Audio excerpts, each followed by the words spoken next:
ये भगवत गीता के पहले अध्याय में मौजूद संदेह और कर्तव्य की एक बुनियादी कहानी है। तो सवाल उठता है कि होता क्या है जब एक नायक, एक हीरो लड़ने से ही मना कर दे। यही वो सवाल है जो इस पूरी कहानी को एक बहुत ही गहरे मानवीय नाटक के रूप में हमारे सामने रखता है। तो चलिए, कहानी की शुरुआत जैसा कि हम सोच सकते हैं युद्ध के मैदान से नहीं होती। नहीं, ये शुरू होती है एक दूर महल में एक अंधे राजा के बेचैन सवाल से। देखिए, राजा धृतराष्ट्र का ये पहला सवाल ही उनकी आध्यात्मिक अंधता और मोह को उजागर कर देता है। वो धर्म के बारे में नहीं पूछ रहे, नहीं, वो बस ये जानना चाहते हैं मेरे बेटे क्या कर रहे हैं, वो जीत तो रहे हैं ना। यही सवाल, यही चिंता आने वाले संघर्ष की नींव रख देती है। तो चलिए अब महल से निकलकर सीधे कुरुक्षेत्र के मैदान में चलते हैं, जहां सेनापति दुर्योधन एक भाषण देता है जो उसके इरादों से कहीं ज्यादा जाहिर कर देता है। यहाँ दुर्योधन क्या कर रहा है? वो पांडव पक्ष के बड़े बड़े योद्धाओं के नाम गिना रहा है। वो उनकी ताकत को मान तो रहा है, हाँ, लेकिन उसके शब्दों में ना एक अजीब सी घबराहट छिपी है जो साफ सुनाई देती है। और सबसे दिलचस्प बात तो यह है कि दुर्योधन का डर उसकी जुबान पर ही आ जाता है। वो अपनी सेना के लिए एक शब्द इस्तेमाल करता है, अपर्याप्तम। अब देखिए, कहने को तो इसका मतलब है असीमित, मतलब अनलिमिटेड, लेकिन उसके डर की वजह से इसका एक छिपा हुआ मतलब भी निकलता है, अपर्याप्त या इनसफिशिएंट। और फिर गूंजता है शंखनाद। कौरवों की तरफ से जो आवाज आती है वो अराजक है, डराने वाली, एक शोरगुल। लेकिन दूसरी तरफ पांडवों का शंखनाद वो एक दिव्य संगीत जैसा है, हर आवाज अलग लेकिन फिर भी एक सुर में। ये उनके धर्म के पक्ष में होने का प्रतीक है। और अब कहानी उस मोड़ पर आती है जहां सब कुछ बदल जाता है। हमारा हीरो अर्जुन अपने सारथी कृष्ण से कहता है कि रथ को दोनों सेनाओं के बीच ले चलो। वो देखना चाहता है कि उसे लड़ना किससे है। और जैसे ही वो देखता है, उसे सबसे पहले नजर आते हैं अपने गुरु। अर्जुन की भयानक सच्चाई का एहसास यहीं से शुरू होता है। फिर उसकी नजर पड़ती है अपने पिताओं और दादाओं पर।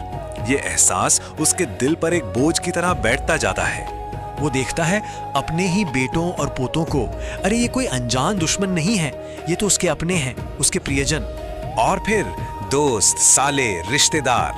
बस इस एक नजर ने उस महान योद्धा के संकल्प को पूरी तरह से तोड़ कर रख दिया।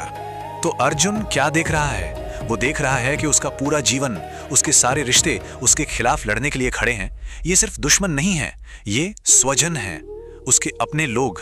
और यहीं से हम इस अध्याय के सबसे भावुक हिस्से में दाखिल होते हैं, अर्जुन का टूटना और युद्ध के खिलाफ उसके शक्तिशाली तर्क। अर्जुन का यह संकट सबसे पहले उसके शरीर पर असर करता है। उसका शरीर, एक महान योद्धा का शरीर, अब उसका साथ देने से इनकार कर रहा है। वो विद्रोह कर देता है। और फिर अर्जुन की नैतिक दुविधा सामने आती है। वो उस विरोधाभास को उजागर करता है कि जीत का ये इनाम, ये राज्य, ये सुख मिलेगा किसे मारकर? उन्हीं लोगों को जिनके बिना ये सब कुछ बिल्कुल अर्थहीन है। और फिर अर्जुन का तर्क सिर्फ व्यक्तिगत नहीं रहता, वो सामाजिक हो जाता है। वो जैसे भविष्य देख रहा हो कि ये युद्ध सिर्फ परिवारों को नहीं, बल्कि धर्म, परंपराओं और पूरे के पूरे समाज को नष्ट कर देगा। सब कुछ नरक में बदल जाएगा।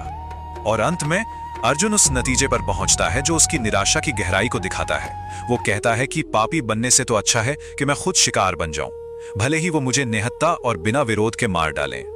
तो अब देखते हैं कि युद्ध के मैदान पर अर्जुन का अंतिम कदम क्या होता है और उसका असली मतलब क्या है। अर्जुन अपना धनुष और बाण एक तरफ रख देता है और रथ पर बैठ जाता है। सोचिए, उस शांत युद्ध भूमि पर इस एक साधारण से दिखने वाले आत्मसमर्पण का कितना बड़ा वजन होगा। और यही बात हमें यह दिखाती है कि अर्जुन का ये टूटना कोई कमजोरी नहीं है, नहीं, बल्कि ये ज्ञान पाने के लिए एक जरूरी, एक शक्तिशाली प्रस्तावना है। सिर्फ तभी जब वो पूरी तरह से हार मान लेता है, तभी वो कुछ नया सीखने के लिए तैयार होता है। और हम इस विश्लेषण को इसी एक सवाल पर छोड़ते हैं, जब कोई इंसान अपने अस्तित्व की, अपनी समझ की आखिरी सीमा तक पहुंच जाता है, तब वो क्या करता है? अर्जुन की ये सदियों पुरानी दुविधा हमें आज भी सोचने पर मजबूर कर देती है। अगर आपको ये वीडियो पसंद आया तो सब्सक्राइब करें। धन्यवाद।